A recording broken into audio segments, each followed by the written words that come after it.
In a significant leap forward for battlefield technology, the U.S. Army conducted a revolutionary live-fire test of its Stryker-mounted laser weapon system at Fort Sill, Oklahoma. Taking place on June 27, 2025, this test was orchestrated by the 4th Battalion, 60th Air Defense Artillery Regiment in coordination with the Army's Rapid Capabilities and Critical Technologies Office, RCCTO. The exercise involved targeting and disabling swarms of low-tier unmanned aerial systems, UAS, a scenario that reflects the rapidly shifting realities of modern warfare. The centerpiece of the event was the Directed Energy Maneuver Short-Range Air Defense, M-SHORAD, platform, a 50-kilowatt class laser weapon integrated onto the Stryker-A1 armored vehicle. The system, informally dubbed the Guardian, was designed to offer mobile, high-precision defense against a wide range of aerial threats, including drones, helicopters, and even indirect fire like rockets and mortars. Built under the Multi-Mission High-Energy Laser (M-HEL) initiative, this next-generation tool is quickly reshaping how the Army envisions airspace dominance on the front lines. Rather than functioning as a standalone system, the M-SHORAD was tested alongside kinetic air defense weapons, illustrating a hybrid approach where energy-based systems complement traditional firepower.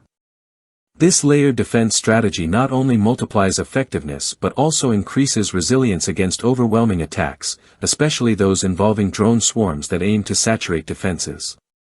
The system's field test is a cornerstone of the Army's efforts to build toward the Enduring High-Energy Laser (E-HEL) program scheduled for fiscal year 2026, which aims to formalize directed energy as a mainstream combat asset. Lessons from this trial are already being funneled into refining combat tactics, operational integration, and real-time engagement protocols, ensuring soldiers can seamlessly utilize both kinetic and energy-based systems in the heat of battle. The Stryker-A1 platform that hosts the laser system is itself a formidable asset. Outfitted with a double V hull for enhanced protection and powered by a 450 horsepower Caterpillar C9 engine, it supports both high mobility and energy-intensive weaponry. The DE system draws power from advanced lithium nickel cobalt aluminum oxide (LiNCA) batteries, with onboard diesel generators ensuring it can remain combat-ready in sustained operations. The laser weapon, developed by Raytheon Technologies, features a sophisticated beam director, high-resolution targeting optics, and a Ku-720 multi-mission radar.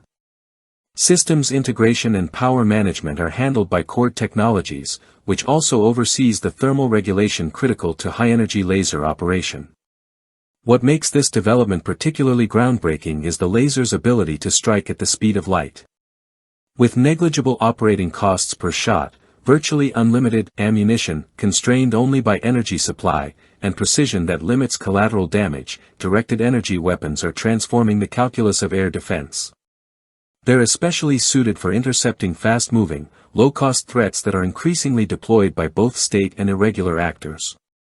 Though laser weapons represent the future, the Army emphasized that traditional kinetic systems will remain a vital part of its defense matrix. The current doctrine prioritizes interoperability, ensuring lasers add new capabilities without replacing battle-tested hardware. This redundancy is critical in combat, where no single system can be counted on to stop every threat. This live-fire event at Fort Sill is more than just a technology demo, it's a pivotal moment in the evolution of warfare. By pushing laser weapons from lab benches into operational settings, the Army is not only responding to the current threat landscape but also preparing for a future where energy weapons are standard gear in military arsenals. The M-SHORAD marks a turning point, signaling that the age of high-energy battlefield solutions is no longer a distant promise but an emerging reality.